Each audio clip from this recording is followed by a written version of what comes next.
Book covers can be the most exciting part of the self-publishing journey. After all, it's the first time you really get to see your book as something tangible. However, book covers can also be the easiest thing to mess up during the self-publishing process. As a professional book cover designer and someone who teaches other people to design book covers through my courses, I thought it would be fun to talk about the 5 things that authors tend to mess up most when they're designing their book covers. And these 5 things are mistakes that a lot of authors make, myself included. It's really difficult to get the book cover design for your book perfect, especially when you as the writer are so close to the project. And I'll also be pointing out how I've made some of these mistakes myself as well. So make sure to stay tuned to hear about all of them so you don't make the same mistakes that I do.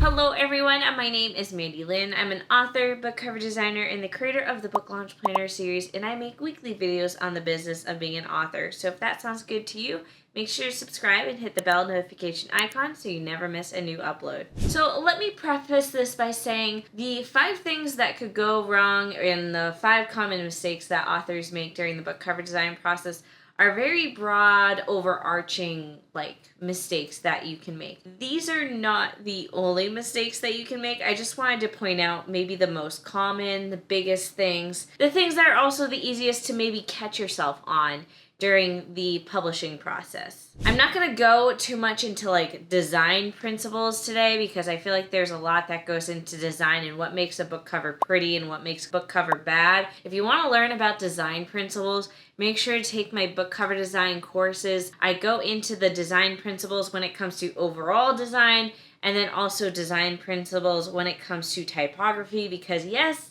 there are specific things you need to learn about typography if you are the one designing your book cover. But a lot of the tips I'll go over today are tips that apply to when you hire someone else to design your book cover. Because even though you are letting a professional design your book cover, there's still times when you can make mistakes because you, at the end of the day, still make the last call on your book cover. And ultimately, the book cover designer that you hire is just designing what you tell them to design. We'll talk about that more later. Anyways, let's jump into the 5 mistakes you can make when it comes to designing your book cover. Mistake number 1, doing what you want versus what you need. This is ultimately the most common mistake, and it's a really easy mistake to make because you may have a very specific vision for your cover. Maybe there's a particular scene in the book and you want to see that scene be made on the book cover. And while that's great, sometimes what you want your book cover to be isn't what you need your book cover to be. Your vision isn't always what's going to sell your book. There's a lot of different aspects that go into that, and that's actually what a lot of these other tips are that I'll talk about in this video. Like I said, if you hire someone, that doesn't automatically mean you're going to have the world's best book cover because you may hire someone and say, this is my specific vision for the book cover. And the cover designer may be like, well, what about this? But you'll be like, no, I want this.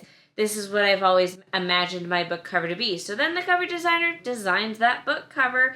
And at the end of the day, that book cover may not be the thing that sells. It may still be a beautiful book cover, but it might not be the thing that sells your book best. So it's very, very important to do your research when it comes to cover design, but also if you're hiring a cover designer to take their advice into account as well. So if they say, that's great, but maybe this will help sell your book better, you should really think twice before you ignore that advice. So for example, we have the original cover of Meet Me at the Summit, which is just this VW bus in front of a mountain landscape sunset, which is a cover I envisioned when I was writing the book. It's how I always envisioned the book cover. It worked when I was selling it just as a contemporary novel, but as I wrote further into the book series, I realized, there's more and more romance, especially as the series goes on. And I really wanted to market it as a romance because at the end of the day, it is a romance. It's a coming of age, but it's also a romance. And if it's a romance, it should really have people on the book cover. Like, that's one of the things that romance books tend to have, is there's the couple that the book is about on the cover. And my book didn't have that. So I ended up hiring an illustrator to re-illustrate my book cover. As you can see, it's still very similar, where it's still the mountain landscape. We still have the VW bus, but we also have two people silhouetted on the book cover. As you can see, they're not big front and center because at the end of the day, it's mostly a coming of age book with romance versus a romance book with coming of age. So I wanted the cover to reflect that. But that is just an example of making sure you design the book cover you need versus the book cover that you want. Mistake number 2 is that you have too much going on. When I worked with a lot of clients, I had a lot of authors that had a ton of different things that they wanted to put on their book cover, where they were like, all right, this is the scene we're depicting, we need to have this and that, and this particular outfit and this particular item on the cover. And that's great, but at the end of the day, there's only so much you can do in terms of Photoshop and still make it look good. But also, when you put too much on a book cover, it just gets really messy looking. And book covers are pieces of art. So, in my opinion, less is usually more. I personally prefer more simplistic book covers. I like letting the reader have room for their imagination.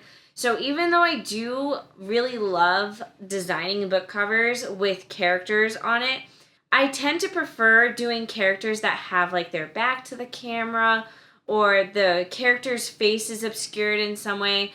I always think it's more fun to give a little bit of room for imagination to the reader by doing a more obscure character when they are on the cover, and then when it's not a character cover, to leave room for the imagination in other ways by having a more simplistic book cover. And that's also something that's just trendy right now, is having the more simple book covers because it's more modern, more minimalist, and that's kind of what works right now. But on that same note, 10 years from now, that might not be the case. So this isn't an official mistake that authors make, but you also just want to be aware of what trends are, because what sells a book now might not be the same thing that sells a book 10 years from now or 10 years ago. Which brings me into the next mistake, which is not following your genre or market trends. So like I mentioned, there are market trends. You know, what works for book covers tends to change.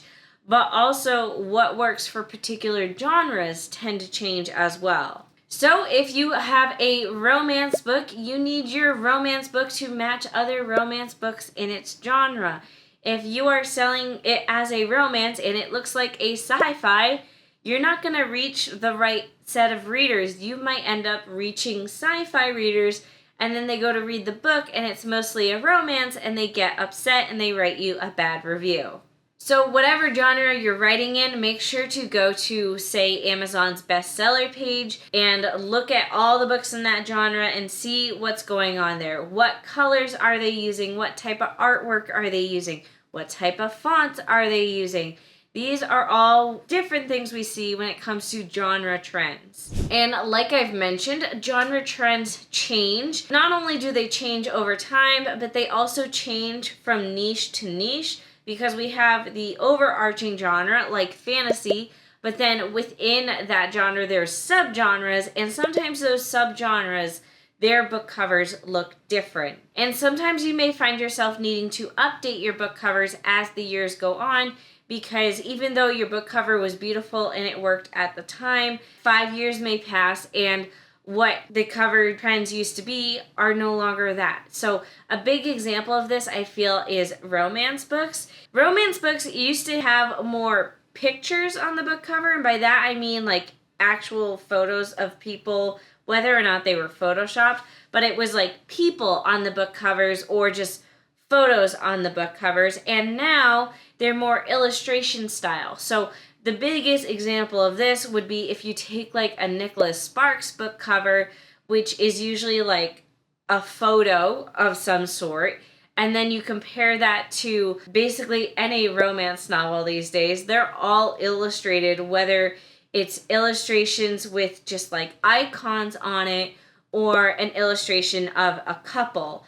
That's just the trend right now, and it's more modern, it's more minimalistic, and it's much, much more colorful. So that's just a quick example of how genres change over time. Mistake number 4, your fonts are not readable. This is something I go over a lot in my typography book cover design course, because fonts truly can make or break a book cover. I also believe they tend to be what makes a book cover stand out as professional or not. So if you hire someone to design your book cover, you shouldn't have to worry about the font selection, especially if you hire someone who has a lot of experience. But if you end up designing your book cover yourself, you want to put a lot of thought into your font choice and how you use that font and how you present it. Like I said, it needs to be readable, because at the end of the day, it needs to communicate what the title of the book is, maybe the subtitle or the author, the series name. That's what your fonts are supposed to do. But they are also meant to make your book cover better, make it pretty, especially depending on the genre.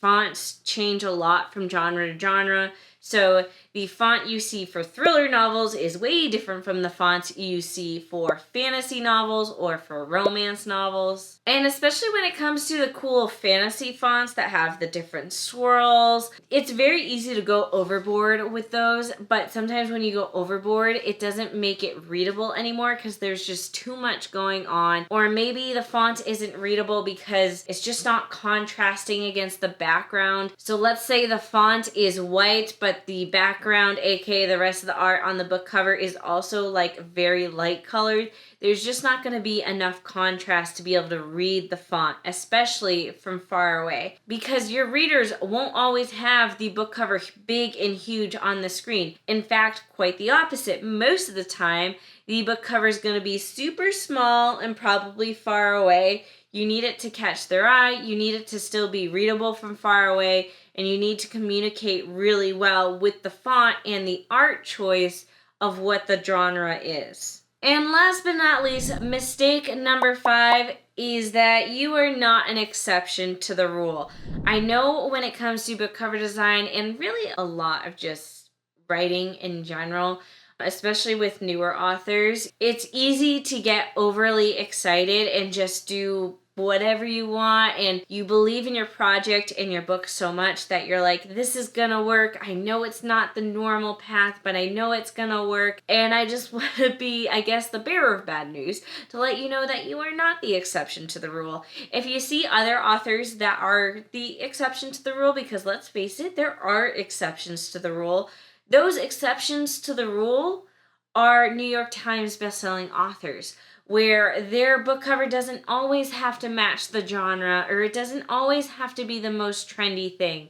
And that's because they are already huge authors, and readers are going to buy their book because they're the author of that book, and not because it's clear what the genre is, or it's clear that it's the trendiest thing going on right now. Readers are just going to buy the book because it's by their favorite author. They don't care what the book cover looks like. Let's take Midnight Sun, for example. I am a huge fan of the Twilight Saga. I've never made that a secret.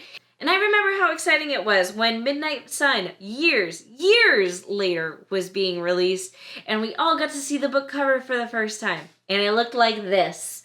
And let me tell you guys, it's not the prettiest book cover in the world. But it did fit the book. There was a reference to it in the book, so it was appropriate. But it's not pretty. Like, if we didn't know who Stephenie Meyer was, and we didn't know what the Twilight Saga was, like, say this book cover was the book cover that had to launch the entire series, it wouldn't have worked. Like, let's face it, it probably wouldn't have worked. So that's what I mean when I say you're not the exception to the rule. This is the exception to the rule. It's not the normal. Anyways, that's all I have to say about book cover design today. There's plenty more I can say. In fact, I have a lot of YouTube videos on book cover design. I have an entire playlist. I will leave it linked below if you want to learn more about book cover design. And if you want to learn a lot more about book cover design, make sure to check out my cover design courses. I have 3 separate courses on book cover design. The first is the basics of Photoshop. The second is typography in book cover design. And then the third is the more advanced designing a book cover in Photoshop using photo manipulation techniques. So all those courses and the course bundle will be linked down below. Otherwise, that is it for today's video, and I'll see you all next week.